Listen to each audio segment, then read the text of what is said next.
On est par moments enfermé sur des éléments de vie qui sont ce qui nous tue. Hein. Je dis pas que c'est valable pour tous les êtres, hein, mais je pense qu'il y a un certain nombre d'individus de par le monde qui sont là-dedans et que je pense que cet espace-là où ce que nous pouvons vivre est une vraie dynamite, c'est une réalité que j'ai pu observer ou vivre même par moments, et que ça a des traces dans l'écriture.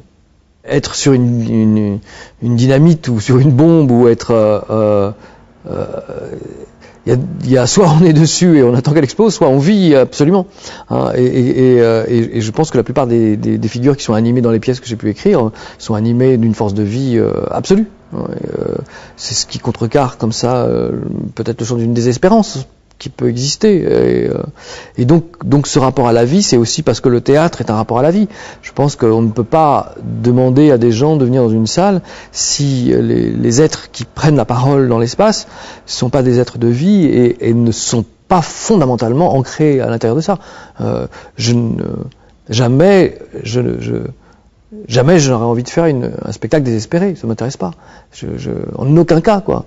Si je fais un spectacle désespéré, autant que je le fasse chez moi tout seul et que je me désespère tout seul à ce moment-là. Ça n'a aucun intérêt.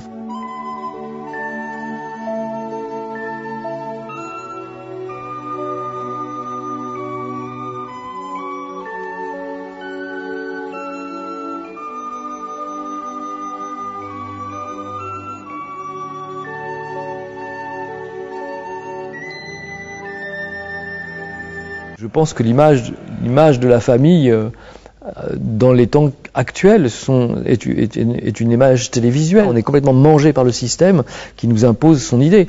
Et donc cette thématique-là, qui est une thématique simple, hein, qui est de dire comment rester en vie, comment ne pas s'endormir dans cette société dans laquelle on est et ce consumérisme qui nous attaque à tout moment.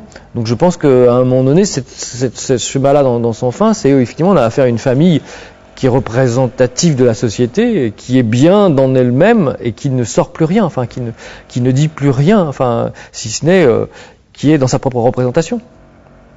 Et à partir de là, effectivement, je fais une greffe avec des corps étrangers dedans, dont on ne connaît rien, n'ont pas d'existence propre, on pourrait dire, parce qu'ils viennent d'un lieu totalement imaginaire. Et finalement, ils tapent dans la famille à l'endroit où le regard de la famille se questionne.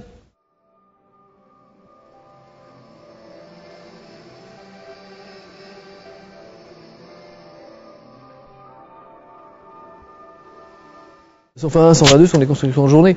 À part qu'on ne sait pas la temporalité qui existe entre les deux pièces, que Sans fin 2 est composé de façon à pouvoir être autonome en même temps et devrait pouvoir l'être, mais ça on le saura dans quelques temps. Mais normalement c'est comme ça qu'elle est écrite.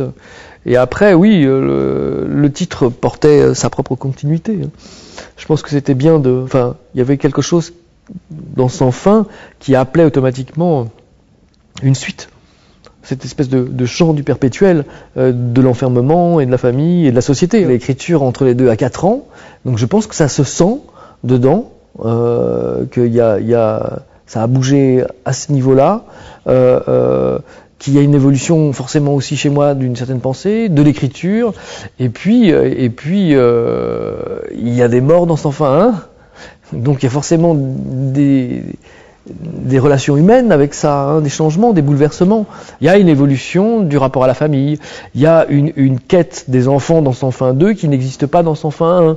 Hein, on va dire il y a une spécificité comme ça des enfants qui arrivent et qui portent, je crois, fondamentalement l'espoir de Sans fin 2. Hein, je pense que c'est eux qui s'en sortent. Mais c'est bien normal, c'est eux qui s'en sortent. Hein, c'est eux qui sont le futur, en tous les cas, de Sans fin.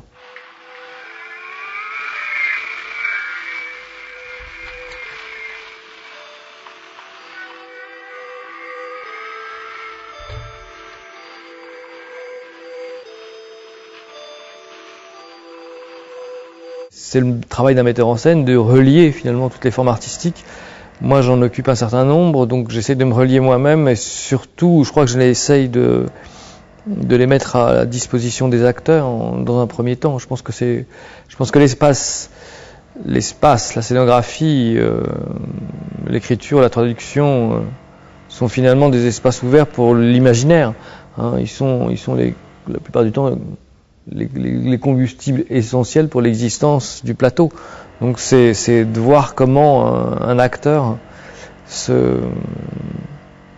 s'approprie chacun des éléments.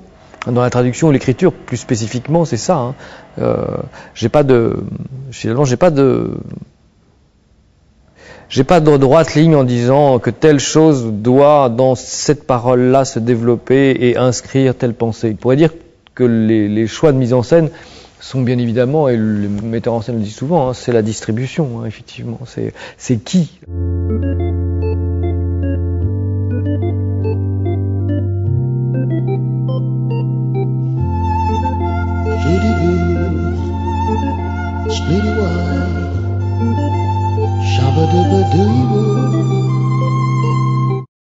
On sait que le corps pense, que le corps est mémoire.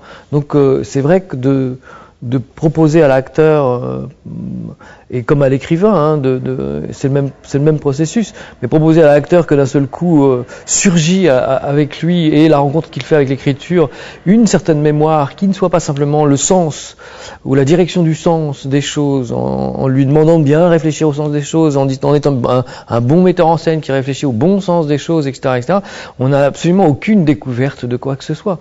Je pense que c'est encore là aussi, c'est parce qu'on est en contact avec quelque chose qui habite la totalité de la présence, la totalité du corps, la totalité de la sensation même que quand nous parlons, et c'est pour ça que la scénographie, les espaces sont très importants, la langue et l'imaginaire travaillent avec le corps, mais l'espace.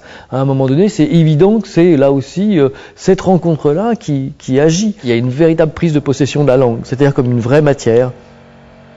Pas simplement comme, encore une fois, la pensée, mais comme une vraie matière qui se joue dans l'espace, qui se joue dans la totalité du corps, et qui va jusqu'à l'autre, et qui résonne. Et que ce temps-là de la représentation, qui s'invente par les acteurs, c'est eux qui la créent. C'est pas le texte qui invente le temps, hein, c'est vraiment fondamentalement l'acteur. Et ce temps-là, il se fait en interaction avec le public. C'est comme ça que je crois qu'on peut finir par entendre et entendre que le lien est puissant, et puis arrêter d'avoir des spectateurs passifs des représentations théâtrales.